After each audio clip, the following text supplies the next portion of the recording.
আজরাইল রে, জান কবজ করে এত কষ্ট আগে জানতাম না। আজরাইল, আমাকে একটু আসানের সাথে তুমি জান কবজ করো। আজরাইল বললেন, হুজুর, আসমানের নিচে জমিনের উপরে আপনার চাইতে সহজভাবে জান আমি কারো কবজ করি নাই।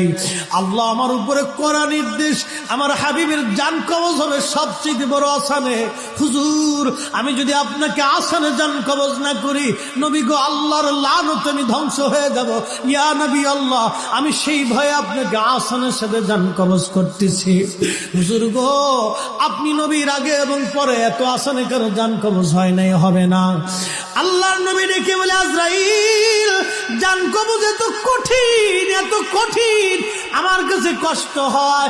একটা অনুরোধ তোমার কাছে করে দেয় আজরাইল, আমার উম্মতের জান কবজটা তুমি সহজে কইরো।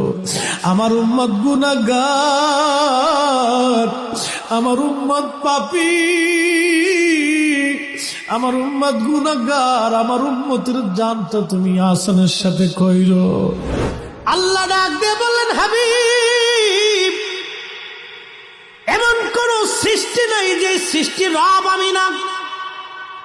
ও হুজুর, আপনার উম্মত আপনার ইজ্জতের চাদর ধরে টানবে, আপনার কিছু উম্মত হবে আপনার শান ও আজমতকে খাটো করবে। আমি আল্লাহ আপনাকে একটা মর্যাদা দিলাম, ওয়া মা